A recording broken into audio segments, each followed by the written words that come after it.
Devido à impossibilidade de falar de todas as doutrinas mais polêmicas das maiores denominações do Brasil no primeiro vídeo sobre esse assunto, decidimos fazer a parte 2. Então fica nesse vídeo até o fim, porque aqui você vai entender outras principais possíveis heresias de algumas das maiores denominações evangélicas do Brasil, e os prós e contras de cada uma delas. As referências da pesquisa estão na descrição. Lembrando que algumas denominações não irão aparecer devido à falta de doutrinas polêmicas e para abrir espaço para outras. E caso você faça parte de alguma dessas igrejas e queira comentar, defendendo e ou explicando essas doutrinas, suas contribuições são muito bem-vindas. E se você quer aprender a pregar melhor, ou quer começar a pregar, mas tem medo ou não sabe como fazer, eu te sugiro o meu curso completo de pregação. O link para adquirir está aqui na descrição. Vamos começar pela Igreja Luterana, que acredita na presença real de Cristo na ceia, rejeitando a ideia de que os elementos são apenas simbólicos ou um memorial, posição defendida pela maioria dos evangélicos brasileiros.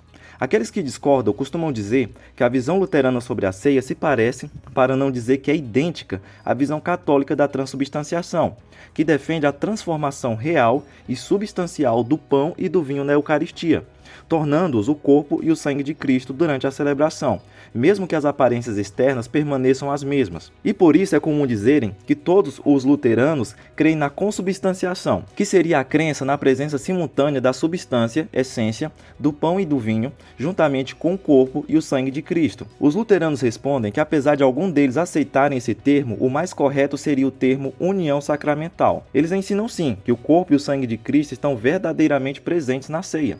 Lutero inclusive usou a expressão em, com e sob, para explicar que na ceia do Senhor, o corpo e o sangue de Cristo estão presentes. No entanto, eles afirmam que a união sacramental na ceia não é para ser compreendida de forma lógica ou científica, mas sim através da fé, ou seja, isso é um mistério que não tem explicação racional. Eles não falam em quantidade de substâncias, se tem 2 ou 4, eles simplesmente creem que Cristo está lá. Os crentes participam verdadeiramente do corpo e do sangue de Cristo. Passagens como "Isto é meu corpo" são centrais para a compreensão luterana sobre esse assunto. Agora vamos falar sobre a Igreja Metodista do Brasil.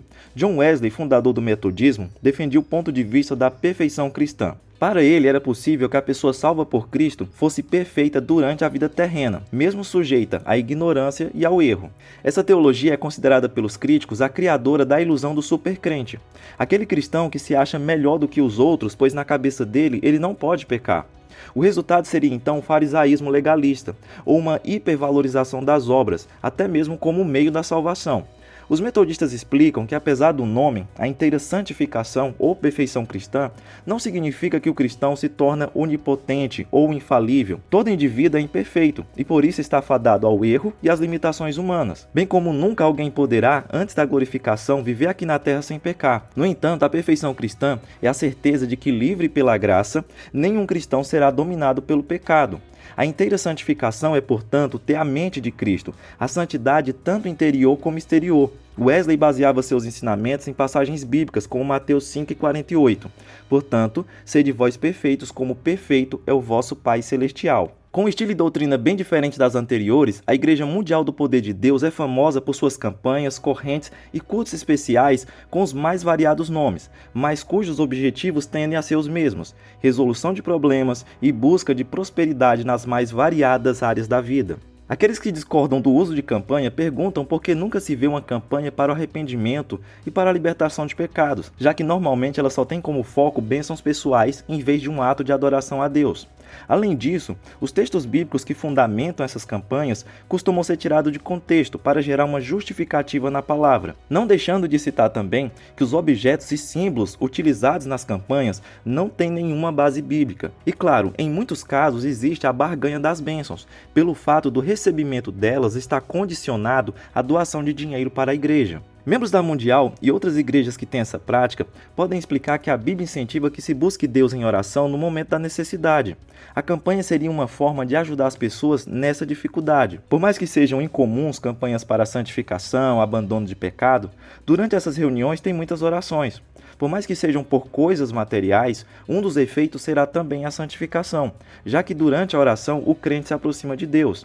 E Deus aparentemente tem dado sua aprovação para campanhas, visto que muitas pessoas que participam dizem ter recebido muitas bênçãos. E sobre os objetos, por mais que sejam questionáveis, eles são utilizados não como amuletos, mas como uma maneira de ilustrar para as pessoas as suas necessidades. Enfim, as campanhas de pedido de bênção são também uma expressão de humildade, reconhecendo a dependência de Deus para orientação e provisão em todas as áreas da vida. A Igreja Maranata é conhecida por fazer uso da bibliomancia, que é uma prática de adivinhação para buscar respostas ou orientação para questões pessoais. Basicamente, o praticante abre a Bíblia aleatoriamente e seleciona uma passagem, interpretando-a em relação a uma pergunta específica. Acredita-se que a escolha aleatória revela insights ou orientações divinas.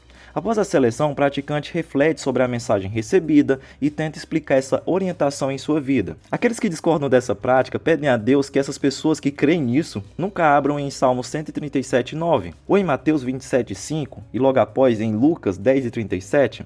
Com essa brincadeira, eles tentam buscar revelar os vários problemas dessa prática, que são, por exemplo, a interpretação subjetiva de passagens selecionadas e a aleatoriedade. Afinal de contas, pode ser dito de tudo dentro da Bíblia fora de contexto. Além disso, a ligação arbitrária entre a pergunta inicial e a resposta obtida, a interferência do desejo da pessoa e o potencial de confusão são aspectos que geram desconfiança. Um dos membros da Maranata entrou em contato e explicou que no Antigo Testamento vemos por diversas vezes servos do Senhor que antes de tomarem decisões importantes consultavam ao Senhor por meio de adivinhação. Segundo ele, Davi vestiu o efode. Os sacerdotes, através do Urim e Tumim, lançavam sortes para descobrir qual era a vontade de Deus. Então hoje, sabendo que a palavra de Deus é viva e eficaz, eles usam esse recurso inspirados pelo Senhor para conhecer sua vontade, igual outros servos de Deus no passado. É claro que para eles isso não substitui a leitura diária da palavra, mas é uma forma de discernimento para eles saberem a direção do Senhor em suas vidas. Os presbiterianos são, em sua maioria, cessacionistas, o que significa que eles acreditam que dons espirituais milagrosos, como falar em línguas, operações de milagres e profecias preditivas, cessaram hoje, não existem mais. Eles defendem que esses dons não são mais necessários ou presentes na igreja após o estabelecimento do cânon bíblico e a conclusão do período apostólico. Muitos opositores do cessacionismo argumentam que não há evidência clara nas escrituras de que os dons espirituais como profecia preditiva, dom de cura e línguas cessaram após a era apostólica. Pelo contrário, eles afirmam que há passagens que sugerem a continuidade desses dons. Alguns argumentam ainda que os próprios apóstolos, em suas epístolas, não indicam que os dons espirituais cessariam com o tempo.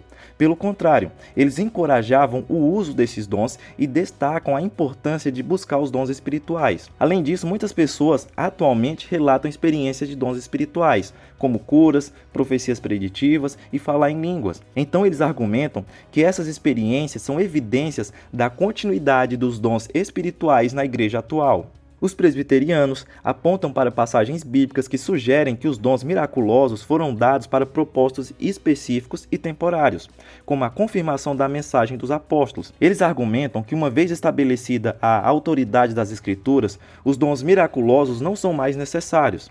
Os cessacionistas interpretam o perfeito mencionado em 1 Coríntios 13:10 como um encerramento do cânon do Novo Testamento, indicando que com a finalização das Escrituras, os dons extraordinários não são mais necessários.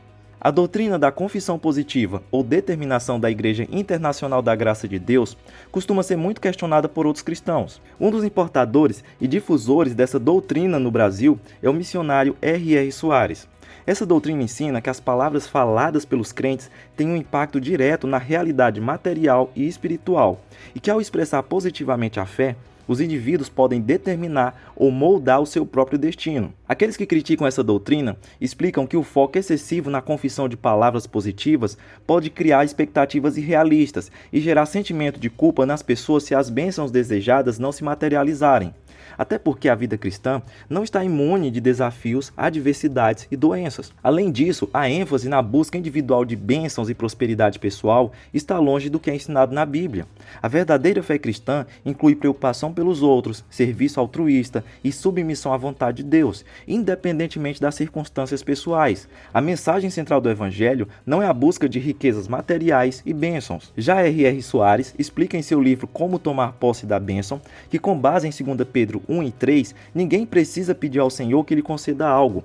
O próprio Deus afirma na sua palavra que tudo que diz respeito à vida já nos foi dado. Orar pedindo que Deus cure é tão desnecessário e ilógico como um filho, na hora da refeição em casa, sentado à mesa, ficar pedindo ao pai um pouco de alimento que foi colocado para que todos se servissem.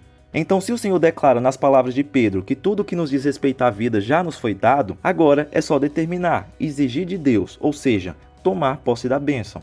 A Igreja Adventista do Sétimo Dia observa o sábado, o que significa que adoram e descansam do pôr do sol da sexta-feira ao pôr do sol do sábado. Para eles, este é um assunto sério, e muitos adventistas ensinam que se alguém decidir deliberadamente continuar a não observar o sábado, pode perder a salvação. Já aqueles que discordam e guardam o domingo, explicam que há vários motivos para eles fazerem isso.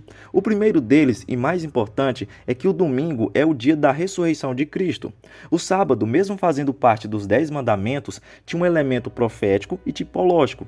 Ele representava aquele descanso que Deus daria ao seu povo. E esse descanso se concretiza com a ressurreição de Cristo. Por isso os cristãos, como dito no livro de Atos 27, começaram a se reunir para partir o pão, estar em comunhão com seus irmãos e celebrar a ressurreição de Cristo no domingo. Além disso, João, em Apocalipse, diz que foi arrebatado no dia do Senhor, ou seja, no domingo, dia da ressurreição de Cristo. Os adventistas respondem que o sábado está presente desde o relato da criação no livro de Gênesis, onde Deus descansou no sétimo dia e o santificou. O sábado é especificamente mencionado no quarto dos 10 mandamentos dados a Moisés no Sinai.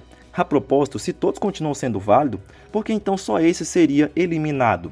Eles dizem ainda que tanto Jesus quanto os apóstolos observavam o sábado conforme as tradições judaicas. Inclusive, Jesus teve debates explicando melhor a compreensão da natureza do sábado. Eles dizem ainda que o sábado simboliza o descanso espiritual em Cristo, conforme mencionado em Hebreus 4, 9 e 10. E para completar, ao contrário de outras práticas e festas do Antigo Testamento que foram cumpridas em Cristo, o sábado não foi revogado explicitamente em lugar nenhum do Novo Testamento. O bispo Edir Macedo, fundador e líder da Igreja Universal do Reino de Deus, defende a eliminação de fetos indesejados. E se ele é o fundador e líder dessa denominação, a sua opinião pessoal, por mais que não seja compartilhada pelos membros, é a visão defendida por essa igreja oficialmente. Os críticos dessa visão explicam que o Antigo Testamento oferece passagens que valorizam a preservação da vida, reconhecendo a importância da vida ainda no ventre. Uma dessas passagens encontradas no Pentateuco estabelece que se durante uma briga um homem fere uma mulher grávida, causando a perda da vida do feto, o homem deve dar a sua própria vida em compensação pela vida da criança no ventre materno. Além disso, diversas passagens, tanto no Antigo Testamento como no Novo, abordam a criança no ventre como uma pessoa com personalidade e valor intrínseco. Edir responde para os que não acreditam haver embasamento bíblico, citando o momento em que Jesus sentou-se à mesa com seus discípulos para celebrar a última ceia antes de ser torturado e morto. Jesus anunciou que ali estava presente quem o trairia e sentenciou: "O Filho do Homem vai, como está escrito a seu respeito, mas ai daquele por intermédio de quem o Filho do Homem está sendo traído. Melhor lhe fora não ter nascido." No seu entendimento, essa última frase dita por Jesus poderia ser interpretada como: seria melhor que Judas tivesse sido eliminado no ventre. A CCB é popularmente conhecida como a Igreja do Véu.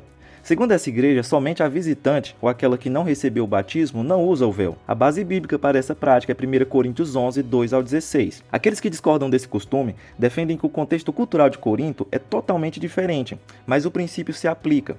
Na cultura daquela cidade, o xale da mulher simbolizava a autoridade do marido, e ao usá-lo, ela estava demonstrando que se sujeitava àquela autoridade.